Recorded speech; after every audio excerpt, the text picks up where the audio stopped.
성령의 사람이라는 제목을 가지고 하나님의 말씀을 나누려고 합니다. 우리 지난 시간 계속해서 고린도전서 말씀을 살펴보면서 바울은 복음을 전하며 세상의 지혜가 아닌 하나님의 지혜, 오직 십자가에 못 박힌 그리스도만을 전하리라 결단하였다고 나누었습니다. 그리고 우리의 구원이 사람의 지혜로운 말이 아니라, 그 말에 설득된 것이 아니라 전적으로 하나님의 능력이자 성령의 나타나심과 능력으로 우리의 구원이 하나님의 그 은혜로 주신 선물이라는 것을 나누었습니다. 그러나 바울은 고린도 교회가 그 복음을 듣고도 여전히 예수님을 믿기 전과 다를 바 없는 삶을 살며 심지어 교회 안에 여러 가지 문제를 안고 있는 그 모습을 향하여서 우리에게 구원을 주시고 하나님을 영접한 자들에게 주어지는 가장 큰 선물인 성령님을 따라 살아갈 것을 오늘 우리에게 다시 권면하고 있습니다. 우리가 구원을 받고 하나님의 자녀가 되면 성령님께서 우리 마음에 오시죠. 우리 마음에 거하시며 성령님께서는 우리를 끝날까지 인도해 주신다고 하셨습니다. 요한복음에 보면 예수님께서는 내가 떠난 후에 성령님을 보내주신다고 약속하셨죠. 요한복음 14장 16절을 같이 읽어보겠습니다. 내가 아버지께 구하겠으니 그가 또 다른 보혜사를 너희에게 주사 영원토록 너희와 함께 있게 하리니. 아멘. 예수님께서는 성령님을 보혜사라고 부르셨습니다. 이 보혜사의 원어의 의미를 살펴보면 돕기 위해서 부름을 받은 자 또는 우리 곁에 서 계시는 분이라는 그 의미를 가지고 있습니다. 그래서 보혜사 성령님은 언제나 우리의 마음 가운데 우리의 심령에 영원히 거하시면서 우리를 도우시고 인도하는 역할을 한다고 말씀하셨습니다. 우리를 돕는 자로 서시고 때로는 우리의 위로자가 되시며 우리의 상담자도 되어주시고 또한 중재자로 서 계셔서 우리를 위로하시며 격려하시며 늘 도우시는 분이 성령님입니다. 그래서 우리 곁에서 늘 도우시는 이 성령 하나님의 인도하심을 받고 순종하는 사람들은 하나님의 자녀로 온전히 자라가며 하나님의 뜻을 이루어갈 수 있게 되는 줄로 믿습니다. 그렇다면 먼저 우리는 이 성령의 역할이 무엇인지 조금 더 살펴보기를 원합니다. 먼저 성령님은 우리의 죄를 깨닫게 해주시는 분이십니다. 요한복음 16장 7절에서 8절 말씀에 보면 같이 읽겠습니다. 그러나 내가 너희에게 실상을 말하노니 내가 떠나가는 것이 너희에게 유익이라. 내가 떠나가지 아니하면 보혜사가 너희에게로 오시지 아니할 것이요 가면 내가 그를 너희에게로 보내리니 그가 와서 죄에 대하여 의에 대하여 심판에 대하여 세상을 책망하시리라. 아멘. 예수님께서는 제자들에게 죄에 대하여 의에 대하여 심판에 대하여 책망하시도록 성령님을 보내시겠다고 말씀하셨습니다. 성령님께서는 진리의 이 말씀을 통해서 우리가 죄인이라는 사실을 깨닫게 하시고 그래서 우리로 하여금 하나님을 찾고 예수 그리스도를 믿어 구원에 이르도록 인도하시는 것입니다. 또한 성령님의 역할은 하나님의 말씀을 깨닫게 하시는 분입니다. 성령은 진리의 영이시죠.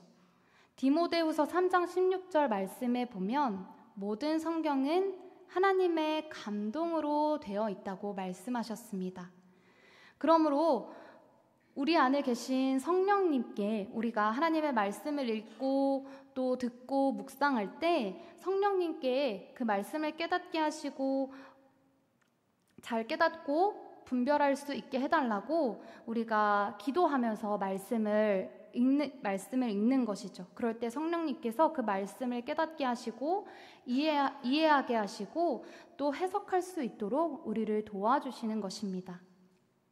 요한복음 14장 26절 말씀에 보면 또 이렇게 말씀하고 있습니다. 같이 읽어보겠습니다. 보혜사 곧 아버지께서 내 이름으로 보내실 성령 그가 너희에게 모든 것을 가르치고 내가 너희에게 말한 모든 것을 생각나게 하리라. 아멘. 우리가 평상시에 말씀을 묵상할 때도 성령님을 의지하고 그 말씀을 잘 깨달을 수 있도록 기도하면서 말씀을 읽기도 하고요.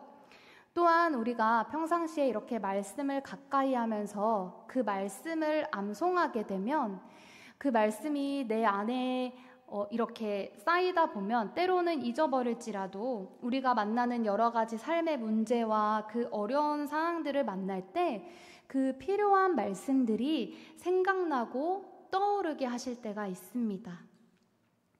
그래서 마태복음 4장에도 보면 예수님이 40일을 금식하고 나셔서 사탄으로부터 3가지 시험을 받으셨을 때에도 기록된 말씀으로 그 모든 사단의 시험을 물리치고 이기실 수 있던 것처럼 우리도 삶 가운데 만나는 그 모든 문제와 상황들 속에서 성령님께서 말씀을 생각나게 하시고 또 깨닫게 하시고 그래서 모든 시험과 유혹을 물리칠 수 있도록 이겨나갈 수 있도록 힘주시고 도우시는 줄로 믿으시기를 바랍니다.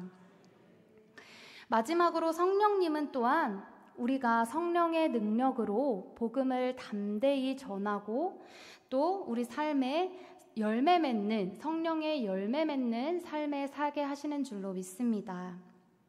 오순절 성령님이 오셨을 때 두려워 떨던 사도들에게 성령님이 임하셨을 때 사도들이 담대하게 곳곳에 나아가서 복음을 전하게 되었던 것처럼 성령님이 임하시면 복음이 전파되고 교회가 세워지고 능력이 나타나게 되는 것입니다. 또한 그러한 우리 삶 속에 갈라디아서 5장 22절 23절의 말씀처럼 사랑과 희락과 화평과 오래 참음과 자비와 양선과 충성과 온유와 절제라는 열매를 맺게 하시는 것입니다.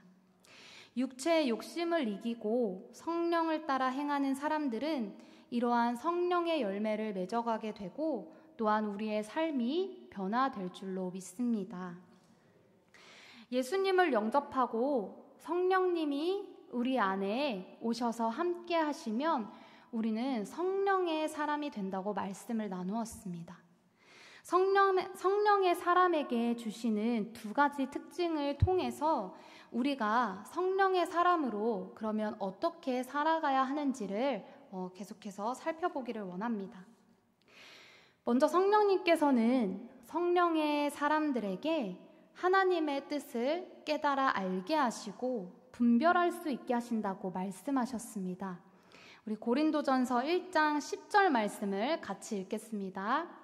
오직 하나님이 성령으로 이것을 우리에게 보이셨으니 성령은 모든 것, 곧 하나님의 깊은 것까지도 통달하시느니라. 아멘. 우리는 아무리 가까운 사이라고 해도 상대방의 그 마음과 생각을 어느 정도는 알 수 있지만 다 완벽하게 알 수는 없습니다. 그래서 때로는 다른 사람이 나의 마음을 몰라준다고 속상해할 때도 많죠. 하물며 우리가 하나님의 그 깊으신 뜻과 마음을 어떻게 다 헤아리고 알 수가 있을까요? 그러나 하나님의 영이신 성령님께서는 하나님 속에 있는 모든 것을 다 아시는 분인 줄로 믿습니다. 그러므로 우리가 하나님의 뜻과 그 하나님의 마음과 지혜를 알려면 그 하나님의 깊은 것까지도 통달하시는 성령으로 충만해져야 하는 것입니다. 누가복음 11장 13절 말씀에 이렇게 말씀하고 있습니다. 제가 읽어드리겠습니다. 너희가 악할지라도 좋은 것을 자식에게 줄 알거든 하물며 너희 하늘 아버지께서 구하는 자에게 성령을 주시지 않겠느냐 하시니라. 아멘. 우리가 기도하며 성령을 구할 때 하나님께서는 성령을 충만히 우리에게 부어주신다고 약속하셨습니다. 그러므로 오늘 이 밤 그 약속의 말씀을 붙들고 간절히 성령의 충만함을 구하며 나아가는 저와 여러분이 되기를 소망합니다. 또한 요한복음 14장 17절에 보면 그는 진리의 영이라 세상은 능히 그를 받지 못하나니 이는 그를 보지도 못하고 알지도 못함이라. 그러나 너희는 그를 아나니 그는 너희와 함께 거하심이요 또 너희 속에 계시겠음이라. 아멘.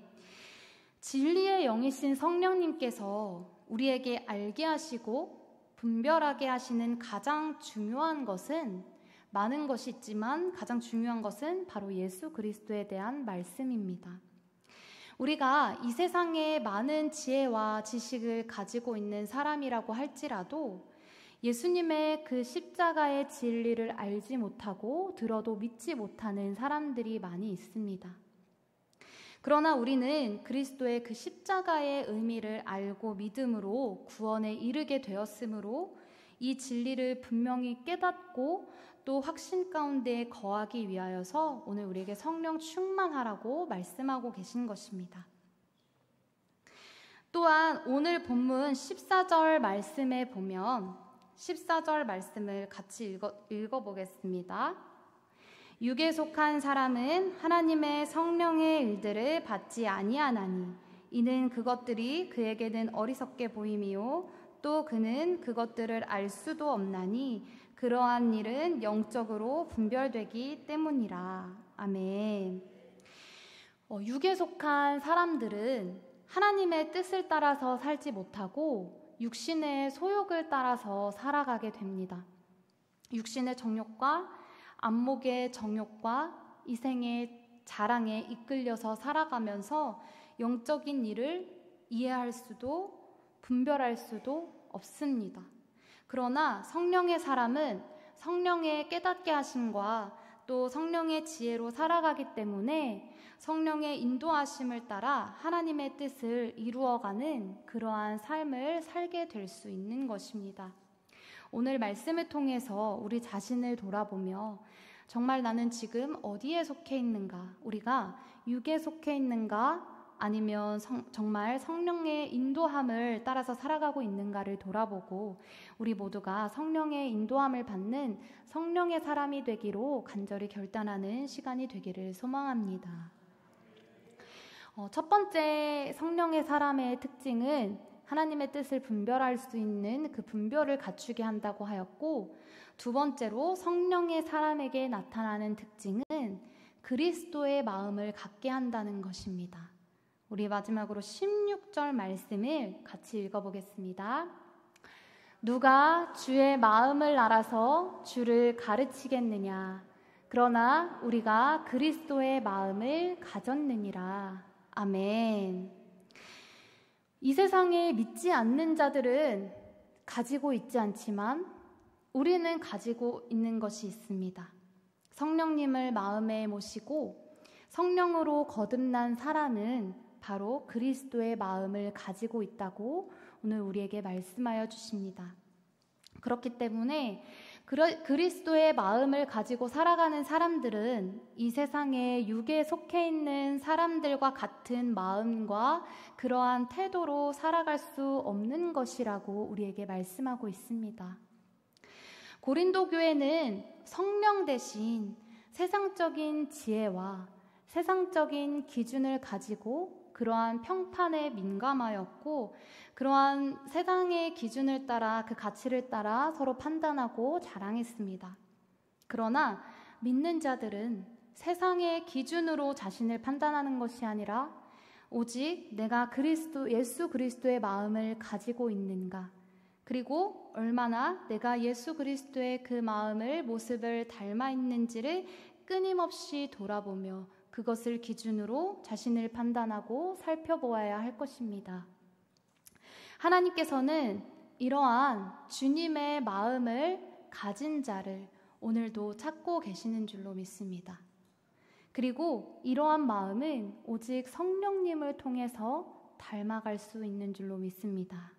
그러므로 우리가 예수님의 생각과 그 마음을 회복하고 성령님의 인도하심을 따라 순종함으로 살아가는 성령의 사람이 되어서 주님이 찾으시는 그 한 사람이 되어 주님의 뜻을 이루어가는 우리 모두가 되기를 간절히 소망합니다. 믿는 자들에게 성령님을 보내주셔서 그 성령님께서 영원히 우리를 떠나지도 버리지도 아니하시고 영원히 우리와 함께 하신다는 사실은 우리에게 엄청난 큰 기쁨과 또 위로를 줍니다. 나는 그러한 성령님과 함께 성령의 사람으로 성령의 인도함을 받으며 살아가고 있는가? 아니면 예수님을 영접했지만 여전히 육신에 속한 자로 육신의 소욕대로 살아가고 있는가?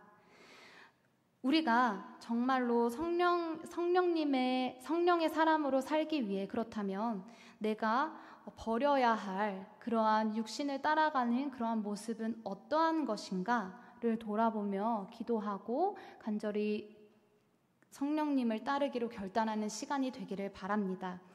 그래서 하나님께서 우리에게 주신 그 은혜를 우리가 모두 누리면서 또 예수 그리스도의 마음으로 가득한 성령의 사람, 또 성숙한 그리스도인이 되어서 정말로 진리의 성령님께서 이끄시고 역사하시는 그런 귀하게 쓰임받는 우리 교회 그리고 복된 삶이 되기를 간절히 소망합니다. 아멘.